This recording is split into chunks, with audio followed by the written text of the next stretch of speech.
She saw me watching. And still, she let his hand slide lower. The song wasn't even romantic. Just some synthy throwback beat thumping through the speakers of a rented venue that smelled like fake citrus and overconfidence. But the way they moved, it made the music feel like a lie. It wasn't a dance. It was a message. To me. From her. I stood in a corner beside the cake table, untouched, melting, counting the seconds it would take for her to glance over. Acknowledge me. Give me a sign that I wasn't hallucinating this slow, sharp death of us. But no. Her eyes were closed now. They closed when she used to kiss me. Now they closed for him. I gripped my plastic cup so hard it cracked, spilling a cold trail of soda down my wrist. No one noticed. No one cared. Not even her. This was her world tonight. These were her people. Shiny, shallow, loud. They all had expensive opinions and perfectly careless laughs. I was wallpaper. And then she laughed. God, that laugh. She threw her head back and rested her hand on his chest like she owned it. I walked up to her. Calm. Too calm. Another dance with him, I said, and I'm gone. Don't test me. She looked at me the way people look at museum guards, briefly, impatiently, like I was interrupting their experience. Then go, she said. No drama. No raised voice. Just a dare disguised as apathy. And so I left. But I didn't go home. I drove. Past the old gas station where we first argued about the best chips to buy. Past the park where she once told me I felt like her future. Past everything that should have made me turn around.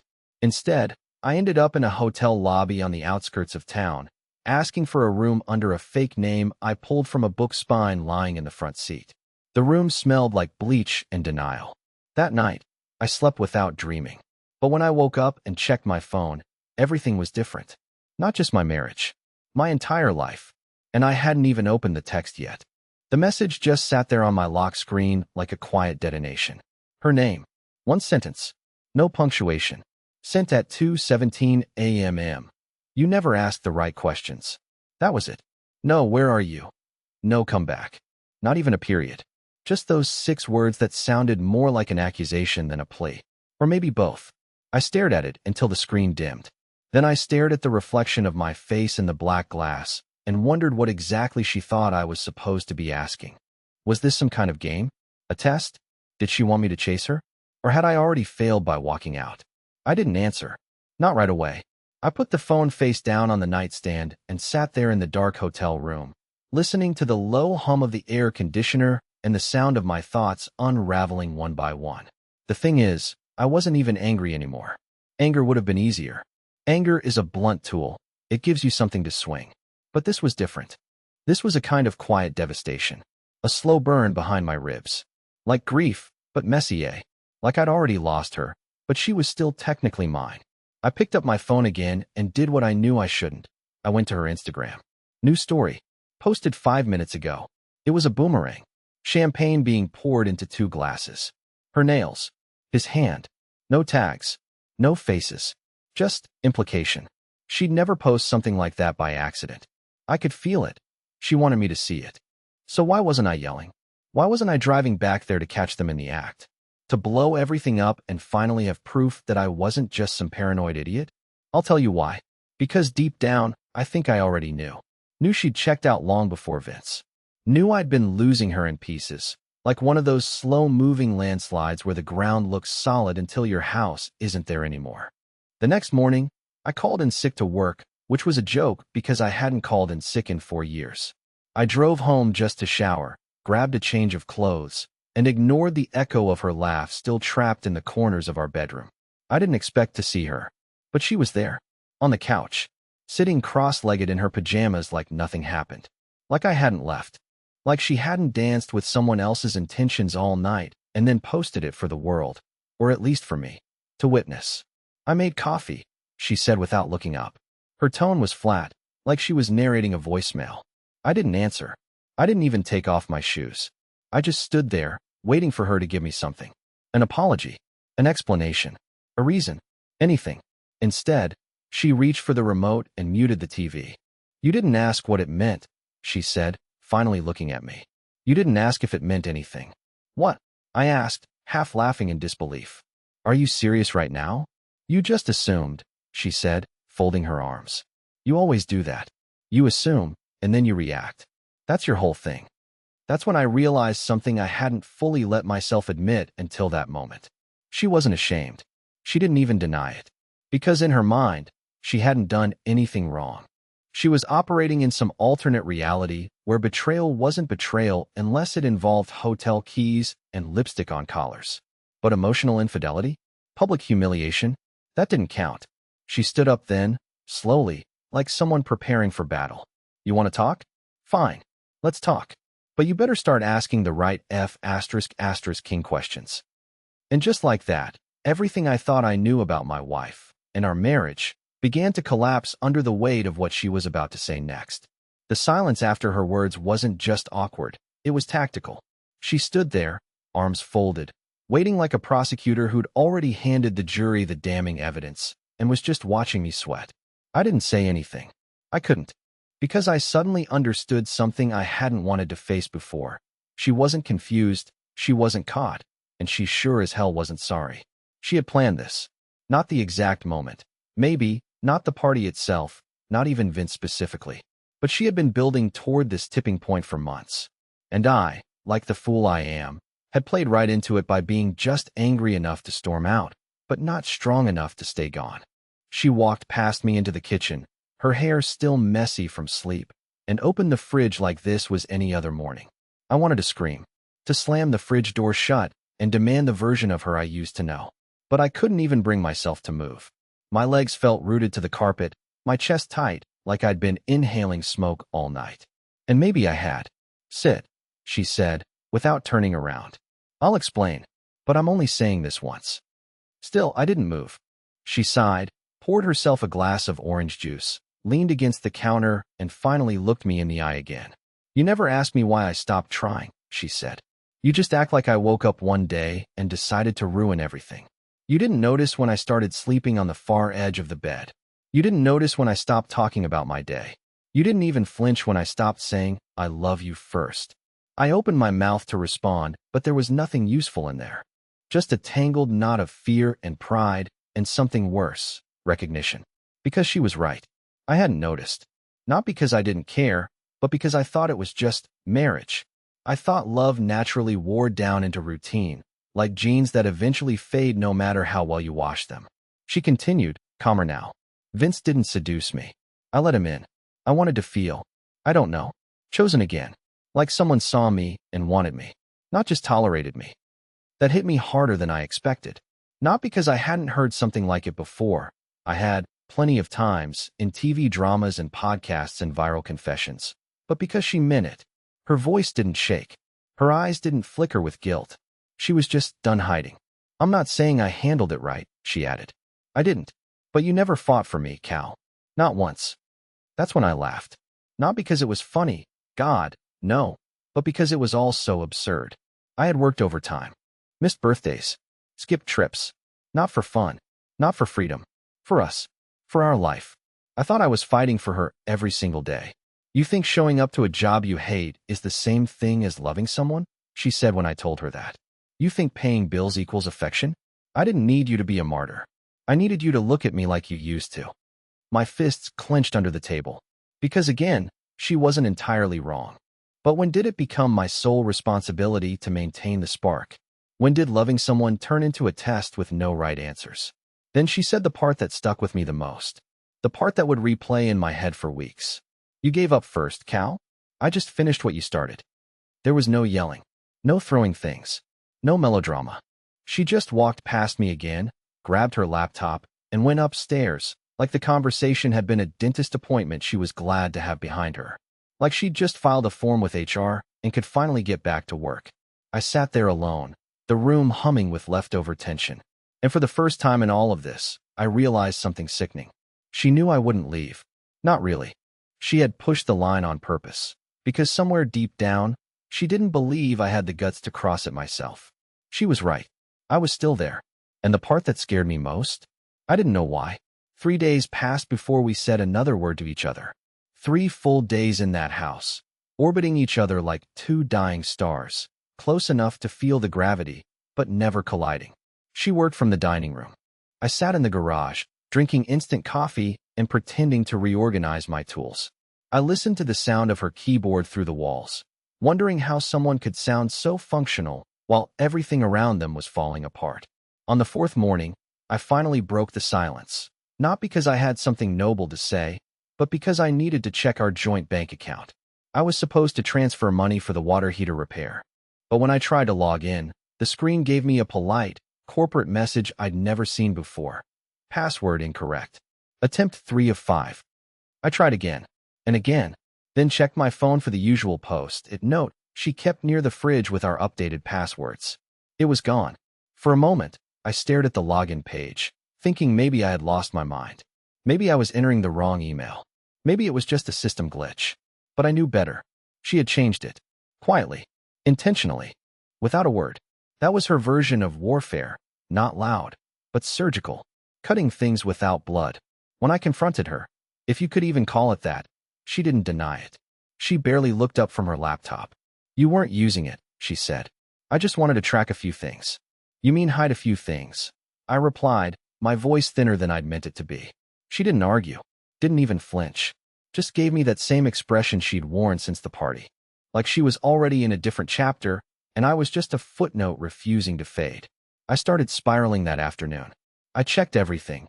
Our shared Dropbox, the grocery app, even the stupid playlist we used to update together. Everything felt tampered with, curated, controlled. And it wasn't just the logistics. It was the patterns. She stopped doing the little things, like leaving the porch light on for me when I came home late or heating up leftovers without asking. And in their place, she'd adopted new habits. She started wearing perfume again, but only on Tuesdays and Thursdays.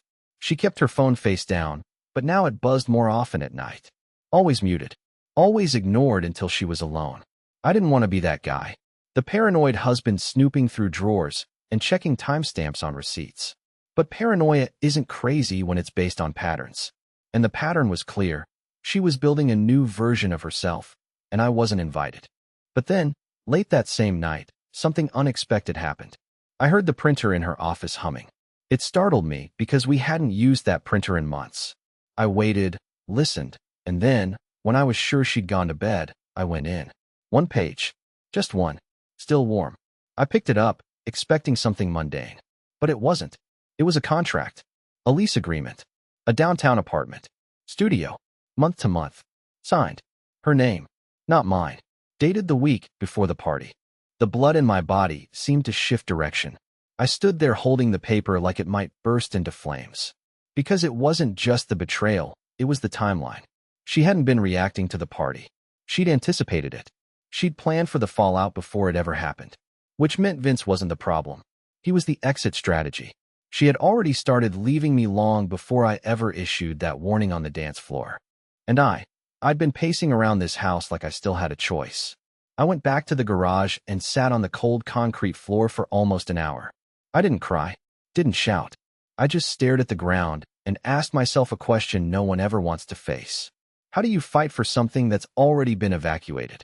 But the real question came later. Because while I was in the garage, she was in the backyard, with her phone, whispering to someone.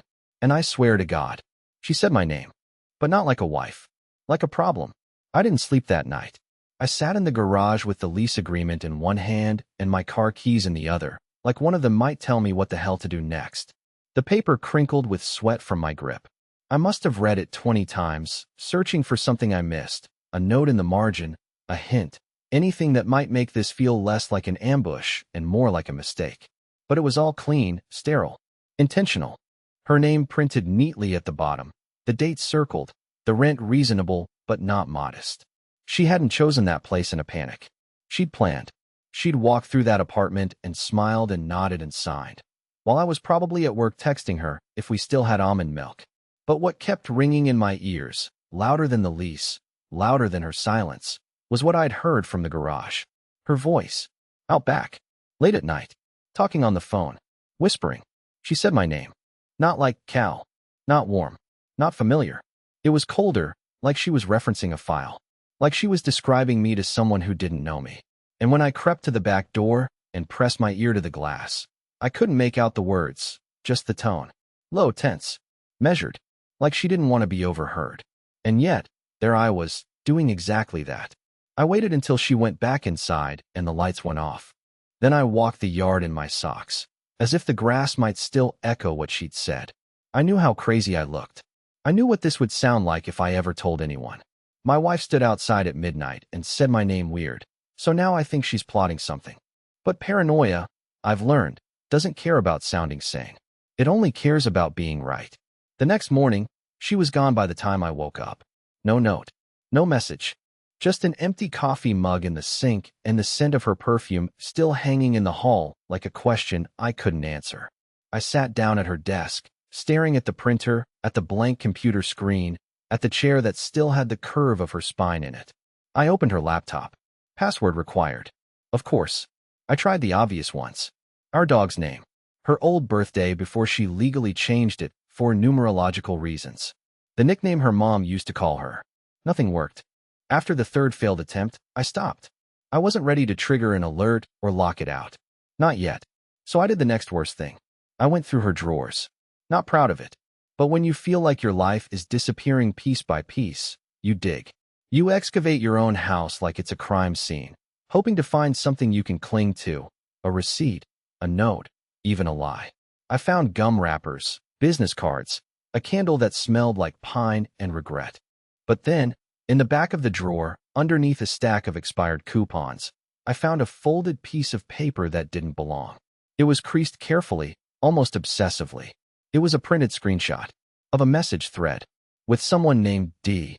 There were only 2 lines visible on the paper, but they were enough to make my stomach flip. D. You're sure he doesn't suspect anything? Her. Not yet. He thinks it's just about Vince. He has no idea what's actually happening.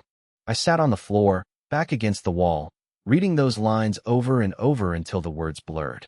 He has no idea what's actually happening. What was actually happening? Was this about the lease? The bank account? The party? Or was there something else, something I hadn't even considered? Who the hell was D?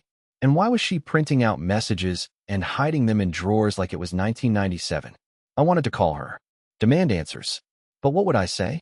Hey, I broke into your laptop and your personal drawer and found your secret conspiracy note. Can you explain? No. I needed to be smarter. If she thought I was clueless, I needed to stay clueless. So I waited. That evening, when she came home, I acted normal. I made pasta. I asked about her day. She gave me vague answers and fake smiles. We watched a show we used to love, and she laughed in all the wrong places. Then, as she got up to shower, she turned to me and said something I still don't understand fully. Whatever you think you know, Calvin, you don't. I laughed nervously, like it was a joke, but her face stayed serious. And then she walked upstairs. I sat there for a long time after that. Because here's the thing, she wasn't saying that as a threat. She was saying it like a promise. For the first time in weeks, I started keeping a notebook. Not a digital one, nothing traceable. Just a cheap, spiral-bound pad I kept in the glove box of my car, hidden under a broken umbrella and a stack of fast food napkins. In it, I began writing down every strange thing Thea said, every name I didn't recognize, every time she left the house with more eyeliner than usual. Not because I thought I'd need to show it to someone. Not yet. But because I was starting to lose track of what was real. I had reread the printed message with D so many times I could recite it in my sleep. He has no idea what's actually happening. That sentence had become a splinter in my brain, something I couldn't stop picking at. What was actually happening? If Vince was just a decoy, then this wasn't about infidelity.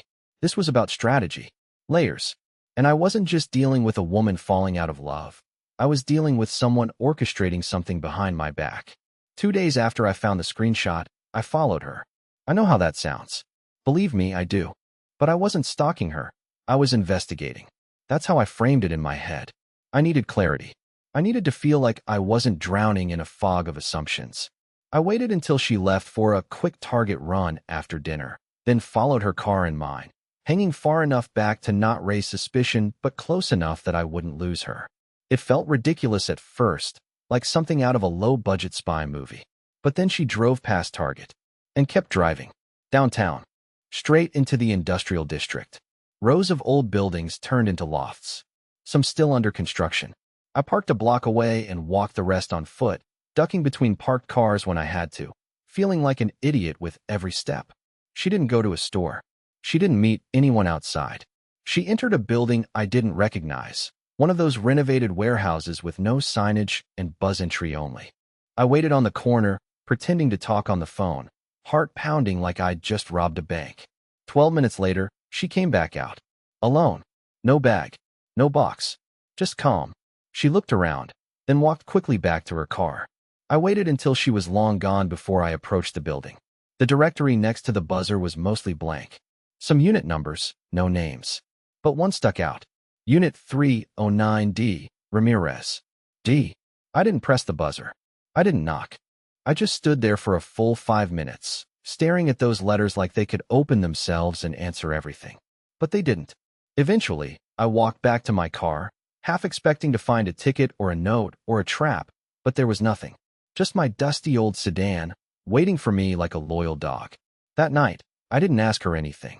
I didn't mention Target, or 309, or Ramirez. She showered. She moisturized. She watched a documentary on serial killers and laughed at the wrong parts. Then she went to bed without saying goodnight. But I didn't sleep. Instead, I opened my laptop and started searching for D. Ramirez in the city directory. There were 5 of them. One was a dentist. 2 had no digital footprint. 1 had died last year. And the last one? The last one worked in real estate. When I found the profile, my hands went cold. His photo looked like every other business headshot. Slightly too wide of a smile, navy blazer, confident eyes. But something in my gut twisted. I clicked through to his listings. They were all high-end lofts. Trendy. Stylish. And one of them? The exact unit from the lease I found in her drawer. Studio. Downtown. Month to month. It hit me like a steel bat to the ribs. This wasn't just some random friend she was visiting. This was the man who gave her the keys. The man she planned the escape with. The man who knew exactly when to have that unit ready. So then, why the secrecy? Why keep his name hidden? Why whisper about me in the backyard? Why lie about Target? I sat there in the dark, notebook open, flipping back through the pages of odd behavior and whispered conversations, and the way her eyes never really settled on mine anymore. This wasn't an affair. It was something more calculated. And the terrifying part? I wasn't even sure I was the target. Maybe I was the obstacle. Or worse, the insurance policy. The next morning, I did something I'd never done before. I called in and took the entire day off. No excuses. No explanation. I just said I had to deal with something personal and hung up before my boss could respond. The moment I ended the call, the silence in the room felt different, like the house was holding its breath, waiting for me to finally start pulling apart the truth instead of just walking in circles around it. Thea had already left by then. She claimed she had a dentist appointment, though there was no mention of it on our shared calendar. Not that she used it much anymore. Her car was gone. Her coffee mug was still full and cold. A small part of me hoped that meant she left in a hurry, nervous about something. But the rest of me knew better. She never rushed. Not lately. I dressed quickly, threw on a hoodie, grabbed my notebook, and drove back downtown. I wasn't sure what I planned to do. Ring the buzzer at Unit 309 and demand answers? Pretend to be a delivery guy? Follow Ramirez to his office and confront him face to face? None of those ideas felt right. They were too dramatic, too loud. And this wasn't a loud situation, it was quiet. Chillingly quiet. Like the kind of quiet right before the ground gives way beneath your feet. Instead, I waited in my car again, 2 buildings over, parked in a metered spot I had no intention of paying for. I brought a pair of binoculars I found buried in a box in the garage, probably from some camping trip we never took. I felt ridiculous using them, but they worked. I had a clear view of the front door. I waited for almost 4 hours. My eyes burned. My legs cramped. I was just about to call it and drive home when I saw him. D. Ramirez. He looked just like the photo, except more tired. More real. He wore a camel-colored coat and held a brown leather briefcase. He exited the building with a key in hand and didn't lock the door behind him. That detail stuck with me. He didn't lock the door. Just walked off down the street like he had nothing to protect. 10 minutes later, I was inside. No code. No security. Just one of those buzzing call boxes that didn't actually require permission to open if someone had recently used it. The lobby was empty. My heart was hammering so hard I thought I might pass out, but I forced myself to move.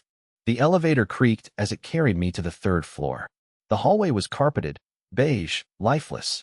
I found 309 near the end, next to a unit with construction materials stacked outside. I expected to be locked out. I hoped I would be locked out. But when I turned the handle, the door opened like it had been waiting for me. The inside of the apartment was pristine, almost too pristine. Sparse furniture, a gray couch, a small table, a framed abstract painting that probably cost too much for how little it meant. It smelled like lavender and printer ink. The blinds were drawn. The place looked staged, not lived in. Except there were signs of life. A coffee mug in the sink. A silk scarf draped over the arm of the couch. A planner on the table, open, with a pen still lying across it. I walked closer. My pulse screamed at me to stop, to get out, to pretend none of this ever happened. But I couldn't. Inside the planner were notes. Appointments. Initials. Every Tuesday and Thursday were marked D. Confirm. A few Wednesdays were blocked out entirely, no explanation. On the last page, in her handwriting, there was a sentence. 2 weeks until full transfer. He still doesn't know. That sentence dropped something cold down my spine. Transfer? What kind of transfer? Money? Property? Identity? My mind started reaching in every direction at once. The word was too vague and too final. And who was he? Me? Ramirez? Someone else? I moved to the bedroom. Empty closet. No photos. No personal items. Except a file folder left on the bed like an offering. I opened it. Inside were documents I was never meant to see. My name. My full legal name. Photocopies of our marriage license. Insurance policies. The deed to our house. My social security number written at the top of a form labeled Power of Attorney Transfer Request. There were also background check forms. Filled out. About me. They had everything. Past addresses. Previous employment. Even a note scribbled in the corner. Check record before official handoff. I nearly dropped the folder. My legs gave out, and I sat on the edge of the bed, trying to catch my breath. I wasn't being cheated on. I wasn't being replaced. I was being processed. Analyzed. Evaluated. Filed. Transferred. What the hell did that mean? Who was involved? What had she been planning this whole time? And then I saw the envelope. Plain. Sealed. Tucked under the mattress, just barely sticking out. I pulled it free and recognized her handwriting immediately. My name on the front. That was it. I didn't open it.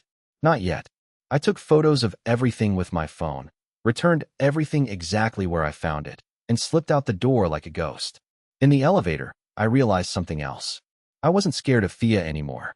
I was scared of how much she already knew about me. I didn't go home right away.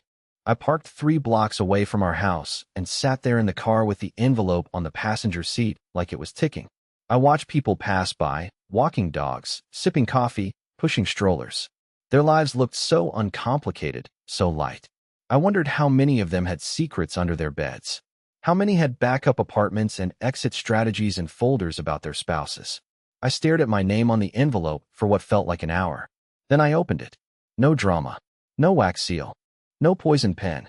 Just a folded letter, handwritten, 2 pages long. I read it once fast, heart hammering, then again slowly, line by line, letting it sink in. And with every word, the tension inside me began to unravel into something I hadn't felt in months. Relief. This is what she wrote. Cal, if you're reading this, you found the apartment. I figured you would. I left enough for you to follow the trail, not because I wanted to hurt you, but because I needed you to see it for yourself. No lies. No filters. Just truth. You were right. I changed the passwords. I printed the messages. I met with D. I made backup plans. I even rented the apartment. But not because I was leaving you. I was protecting us. I didn't tell you everything because I knew you'd react before I could explain. That's always been your way. Charging in, assuming the worst. But you deserve the truth now. All of it. I've been working with someone, D. Ramirez, not in secret, but off the books. It's part of a legal assistance program for people trying to reclaim their identity after deepfake scams. Someone used your info, Cal. Someone cloned your identity, opened fraudulent lines of credit, even created a fake employment record under your name. I only found out when I tried to refinance the house under both our names last spring. I panicked. Not because of you, but because of what it meant. I started pulling records, calling people. It turns out someone had been watching you for a while. You were marked. Ramirez helps victims disappear on paper, erase the digital shadows, fix what can't be undone by standard lawyers. He works quietly, carefully, and yes, off the record. That's why the apartment exists. It's where the paperwork lives, away from our IP address, away from prying eyes. You were never the target, Cal. You were the product. I wanted to tell you. God, I tried. So many times. But I was afraid you'd think I was lying. That you'd think it was some elaborate excuse for betrayal. But the truth is, I've never fought harder for anything in my life than I have for you these past 6 months. I wanted to save your name, your freedom, before you even knew you were in danger. And you know what's wild? In the middle of all this, I started loving you again. Not the way I used to, not out of comfort or history, but new. Watching you struggle and try, even when you didn't know why, reminded me of why I married you in the first place. You never gave up. Not really. Even when I made it look like you should. I'll be home tonight. If you want me there, leave the porch light on. Thea? I read the letter 3 times. Then I put the seat back, stared at the ceiling of my car, and let myself feel everything at once. Guilt, love, confusion, gratitude. She hadn't betrayed me. She'd protected me. From the shadows. From myself. From something I never even saw coming. And I had doubted her. I drove home in silence. No music. No phone calls. Just the sound of tires on pavement and the deep ache of humility. When I pulled into the driveway, the sun was starting to dip, casting the house in that soft orange light that makes everything look forgiven. I stood at the front step for a long time before I did it. Then I reached up and turned on the porch light.